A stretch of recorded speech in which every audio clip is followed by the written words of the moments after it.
여러분 안녕하십니까. 6월의 마지막 날 MBC 뉴스투데이 경남 시작합니다. 먼저 오늘의 주요 뉴스입니다. 사선의 김진부 도의원이 국민의힘 도의회 의장 후보에 선출됐습니다. 여당의 압도적인 의석수를 감안한다면 의장에 당선될 가능성이 높습니다. 식용유와 밀가루 등 식재료 물가도 급격히 뛰면서 자영업자들의 한숨이 깊어지고 있습니다. 그들의 목소리를 들어봤습니다. 서울시와 남해군이 추진한 서울 농장이 첫 발을 내디뎠습니다. 그 현장을 다녀왔습니다. 하승철 하동군수 당선자는 새로운 방향으로 경제자유구역을 개발하고 알프사동 프로젝트는 충분한 재검토 과정을 밟겠다고 말했습니다. 사선에 성공한 김진부 도의원이 국민의힘 도의회 의장 후보에 선출됐습니다. 다음 달 5일 12대 도의회가 개원해 투표를 통해 의장이 결정되지만 60대 사의 압도적인 의석수를 감안하면 당선될 가능성이 높습니다. 김태석 기자가 보도합니다.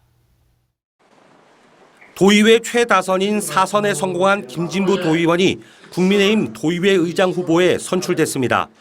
국민의힘 당선인 60명 전원이 참석한 가운데 2차 투표까지 가는 접전 끝에 3선에 당선된 예상훈 의원을 눌렀습니다. 공식적으로는 다음 달 5일에 열리는 12대 도의회 본회의에서 결정되지만 국민의힘 60석, 민주당 4석의 압도적 의석수를 감안하면 의장에 당선될 가능성이 높습니다. 선수가 3선과 4선 사이에 우리 동료 의원들께서 표를 준 것 같습니다. 만약에 앞에 된다면 우리 경남 도정을 감시하고. 김 의장 후보는 의회 인사권 독립, 의정활동 보좌 정책 인력 확충, 지역소멸특별위원회 신설, 지방의회법 제정을 공약으로 내걸었습니다. 또 박완수 도정을 견제해야 하고 민주당과도 소통해야 하는 과제를 안고 있습니다. 견제와 비판 기능이 저하될까 우려가 됩니다. 새로 선출되신 의장님께서는 우리 의회 본인의 기능을 좀 다할 수 있도록 지난 4월 출범에 규약까지 마련한 부울경특별연합의 특별의회 문제도 풀어나가야 합니다. 부울경 9명씩 모두 27명의 대표의원으로 구성한다는 데만 합의된 채 이후 진척이 없는 상태입니다. 한편 국민의힘 14석, 민주당 11석으로 재편될 차기 김해시 의회는 의장단 6석을 4대2로 나누는 것으로 원구성에 합의했지만 국민의힘 27석, 민주당 18석으로 바뀔 차기 창원시 의회는 양당이 각각 의장단 후보들을 선출하면서 원구성에 난항을 겪고 있습니다. MBC 뉴스 김태석입니다. 지난 4월 사회적 거리두기 조치가 해제되면서 자영업자들은 조금씩 숨통이 트이는 거였습니다. 하지만 러시아의 우크라이나 침공 등의 여파로 식용유와 밀가루 등의 물가가 급등하면서 코로나19 때보다 더 힘들다는 하소연이 나오고 있습니다. 서창훈 기자가 이들의 이야기를 들어봤습니다. 영업시간을 3시간 앞둔 한 치킨집. 내 손으로 직접 이렇게 전부 다 양념을 만들고 하니까 그것은 좀 낫고 많이 처음 사다 쓰면 장사를 못 합니다. 트럭에서 치킨을 팔아오다 어엿한 가게를 차려 운영한 지 15년. 힘겨웠던 IMF도 기나긴 코로나19도 헤쳐나왔지만 가장 힘든 건 요즘입니다. 러시아의 우크라이나 침공과 인도네시아 팜유 수출 제한 등으로 식용유 값이 급등했기 때문입니다. 우리가 들어가는 게 너무 많은데 그거 들어가는 분 자체가 다 비싸니까 어쨌든 감당이 안 되더라고요. 인건비라도 아껴보려고 영업시간도 2시간이나 줄여야 했고 울며 겨자 먹기로 치킨 가격도 7년 만에 1,000원씩 올렸습니다. 내가 가져가는 돈이 하나도 없다 보니까 어떤 데는 이 장사를 해야 되나 말아야 되나 이 생각이 솔직히 많이 듭니다. 왜냐하면 그게 그래도 장사를 하다 보면 담도 쉬면 남는 것이 되는데. 중국집도 사정은 마찬가지. 이 가게 음식의 70%를 차지하는 밀가루 가격이 껑충 뛴 겁니다. 3개월 했을 때는 28,000원에 했거든요. 갑자기 계속 올라가고 있어요. 물가가 하늘 높은 줄 모르고 치솟는 데다 사회적 거리두기로 뚝 떨어졌던 매출이 좀채 오를 기미가 보이지 않자 김종수 씨는 결국 수년간 함께 일했던 직원 2명을 내보낼 수밖에 없었습니다. 배달을 2주로 해서 그래도 그때는 종업원들 월급이라도 주고 이렇게 잘 운영을 했는데 마른 수건까지 짜봤지만 사정은 나아지지 않아 13년이나 운영한 가게도 접어야 하나 고민이 들기도 합니다. 고물가 시대고 해서 사실 마음 끝에서는 사실 장사를 접었으면 하는 마음입니다. 진짜 인건비도 안 나오고. 길고 긴 코로나 터널을 벗어나 작은 희망을 기대했던 자영업자들. 치솟는 물가 때문에 시름이 한층 깊어지고 있습니다. MBC 뉴스 서창호입니다. 서울시와 남해군이 손을 잡고 도시민에게 농촌 체험 기회를 제공하는 서울농장이 첫 발을 내디뎠습니다. 도시민들이 농촌을 이해하고 귀농귀촌을 고민할 수 있는 기회가 될 것으로 기대됩니다. 이종승 기자입니다. 남해군의 특산물인 단호박 재배단지, 농민이 아닌 도시민들이 서툰 솜씨로 단호박을 따고 있습니다. 서울에서는 사실 뭐 이렇게 수학 체험이라든지 그런 거를 잘 할 기회가 없었는데 좋은 기회인 것 같아요. 아이에게도 되게 좋은 경험이 될 것 같습니다. 수확한 단호박으로 직접 음식도 만듭니다. 파란색 카약이 남해 쪽빛바다를 경쾌하게 달립니다. 가족끼리, 친구끼리 신나게 즐길 수 있는 인기 바다 체험입니다.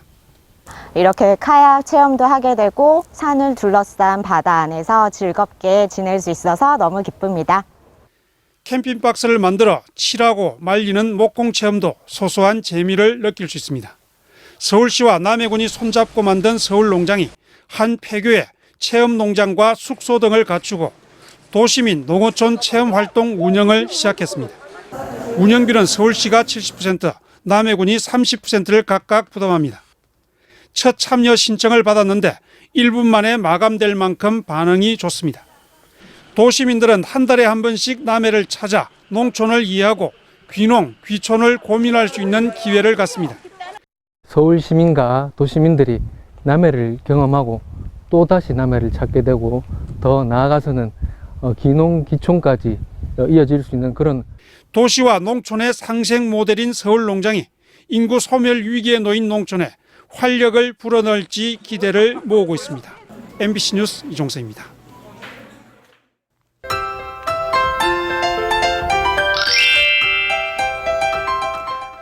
오늘까지 우리 지역에는 가끔 비가 내리겠습니다. 비는 오늘 늦은 오후까지 오다 그치다를 반복하며 오겠는데요. 예상되는 강수량은 5에서 30mm가량이 되겠고요. 이 비는 오늘 밤이면 대부분 그칠 것으로 보입니다. 습한 날씨에 기온이 떨어지지 못하면서 곳곳에 열대야 현상이 나타나고 있습니다. 오늘 낮 기온도 크게 올라 어제보다 1에서 4도가량 높겠는데요. 일부 지역은 폭염특보가 내려질 가능성도 있겠습니다. 아침 기온 보시면 24도에서 25도 분포를 보이며 열대야가 나타나는 곳이 있고요. 낮 기온은 창원과 진주가 30도, 사천은 32도까지 오르면서 습하고 더운 날씨를 보이겠습니다.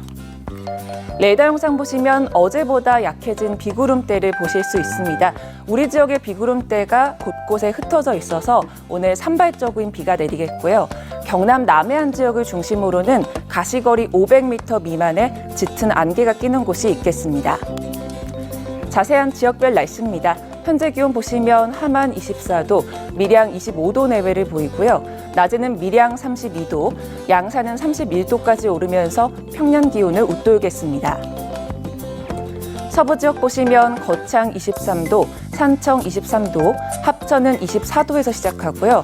낮에는 합천 32도, 산청은 31도까지 오르며 매우 덥겠습니다. 바다의 물결은 최대 2m 안팎으로 일겠습니다. 모레까지 대체로 맑은 날씨가 이어질 것으로 보이고요. 당분간 폭염이 지속될 것으로 보여 건강관리 잘해주시길 바랍니다. 날씨 정보였습니다. 6일 지방선거 당선자를 만나 주요 공약과 현안을 들어보는 순서입니다. 하승철 하동군수 당선자는 새로운 방향으로 경제자유구역을 개발하고 알프사동 프로젝트는 충분한 재검토 과정을 밟겠다고 말했습니다. 서윤식 기자가 정리했습니다. 국회의원의 군소보 공천 개입 논란을 딛고 무소속으로 나서 승리한 하승철 하동군수 당선인은 새 하동병원 폐업으로 무너진 의료 체계를 재건하고 열악한 교육 정주 여건을 개선해 기업이 찾고 싶은 도시를 건설하겠다고 공약했습니다. 지역의 골칫거리가 된 갈사 대송산단을 포함한 경제자유구역은 실질적인 기업 투자가 가능하도록 새로운 밑그림을 보여주겠다고 약속했습니다. 검증 용역을 실시를 해서 불확실성을 제거하고 투자자에 맞는 그림을 보여드리면 정부와 함께 이 문제를 해결할 수 있는 찬반 논란이 뜨거운 알프스 하동 프로젝트는 필요한 사업이지만 충분한 재검토 과정을 밟겠다는 입장입니다. 지속 가능한 사업인지, 개발 이익을 국민들이 나눠 갖게 되는지, 환경 훼손 문제는 없는지 투명하고 철저하게 따져봐야 한다는 겁니다. 투명한 정보 공유를 통해서 지속 가능한 사업 모델을 제대로 이렇게 만들어 나가는데 국민들께서 힘을 모아 나간다면 하 당선인은 지역 소멸 위기 극복을 민선 8기의 핵심 과제로 설정해 당보다는 인물을 선택해준 국민들의 기대에 부응하겠다고 강조했습니다. MBC 뉴스 선식입니다. 투데이 경남입니다. 농식품 가공산업 창업 아카데미가 오늘 오후 2시 거창 농산물 가공 자원센터에서 열립니다. 심옥교 제가설공사 주민설명회가 오늘 오후 2시 함양군 심옥마을회관에서 진행됩니다. 연극 대암 이태중 공연이 오늘 저녁 7시 30분 함안 문화예술회관에서 펼쳐집니다. 국민소통위원회 청년환경분과 2분기 정기회의가 오늘 오후 3시 남해 서울농장에서 열립니다. 진주시는 지역경제 활성화를 위해 올 들어 4번째로 다음 달에 110억 원 규모의 진주사랑 상품권을 발행합니다. 진주사랑 상품권은 지난 2020년 80억 원 규모에서 지난해 500억 원으로 크게 증가했으며 올해도 660억 원으로 확대 발행됩니다. 진주 시민은 1인당 20만 원 한도 내에서 10% 할인된 가격에 구매할 수 있습니다. 남해군이 농어촌 지역 영유아 가정의 보육 여건 개선을 위해 찾아가는 놀이교실을 다음 달부터 군 직영으로 운영합니다. 놀이교실은 만 5살 이하 영유아가 있는 가정에서 이용할 수 있으며 이동식 놀이 차량이 면 지역을 돌며 장난감 대여와 영유아 놀이 체험, 부모 교육 등의 프로그램을 운영합니다. 고성군이 악취 민원 대상인 돼지 축사를 대대적으로 정비합니다. 고성군은 오는 2026년까지 266억 원을 들여 영호면과 마암면, 회하면 3개 지역의 돈사를 철거해 이전하고 친환경 축산단지를 만들 계획입니다. 기존 돈사터에는 마을 공동시설이나 귀농 귀촌 주택단지를 조성하기로 했습니다.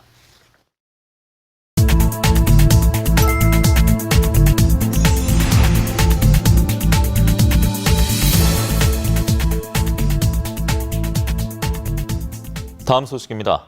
경남 여성단체연합은 어제 성명을 내고 박완수 도정을 상대로 여성의 지속 가능한 삶을 위한 성평등 실현 정책과 계획을 요구했습니다. 성명서에 따르면 여성이 노동을 통해 경제적 소득과 일상에서 안전한 삶을 보장받을 수 있는 권리와 여성단체들이 정책을 제안할 권리를 보장받는 거버넌스 파트너로서 존중받길 요구한다고 밝혔습니다. 민선 8기 창원시장직 인수위원회는 어제 창원시청 프레스센터에서 기자회견을 갖고 시정 비전을 동북아 중심도시 창원으로 확정하고 5대 전략을 발표했습니다. 인수위는 민선 8기 시정 목표를 4차 산업혁명 1번지와 세계 4대 미항, 세계 7대 항만 물류도시, 대한민국 2대 권역 중심도시로 나아간다는 내용을 담은 일사천리로 설정하고 마산해양 신도시 등 현안 사업 14가지에 대해선 연말까지 해결책을 마련해 세부적인 조치와 개선 방안을 마련할 것을 권고했다고 밝혔습니다. 경남연구원이 발간한 경남도민의 주거와 교통 만족도에 대한 인포그래픽스를 보면 10년 뒤에도 경남에 살 의사를 묻는 질문에 조사 대상 도민 2만 5천여 명의 66.4%가 그렇다고 답변해 2018년 조사 때보다 12.2%포인트가 떨어졌습니다. 특히 연령별 정주의사 만족도는 15세에서 19세가 33.8%로 가장 낮게 나타나 65세 이상의 86.9%의 절반에도 못 미쳤습니다. 2022 경남관광박람회가 오늘부터 다음 달 2일까지 사흘간 창원 컨벤션센터에서 열립니다. 창원시와 경상남도가 함께 마련한 이번 박람회에선 지역 관광과 특산품, 문화예술축제, 관광서비스, 교육 미디어 관련 120개 회원사가 400개 부스를 운영하며 지역의 주요 관광지와 관광 상품 등을 소개할 예정입니다. 경상남도는 다음 달 1일부터 도내 중소기업을 대상으로 2,920억 원 규모의 하반기 중소기업 육성 자금을 지원한다고 밝혔습니다. 이 자금은 도와 협약한 금융기관이 지원하는 용자금으로 한도는 기업당 경영 안정자금 10억 원, 시설 설비자금 20억 원이며 경상남도는 이자의 0.75%에서 2%를 보전합니다. 김해시가 다음 달부터 전기차 충전구역에서 충전 방해 행위를 할 경우 과태료를 부과합니다.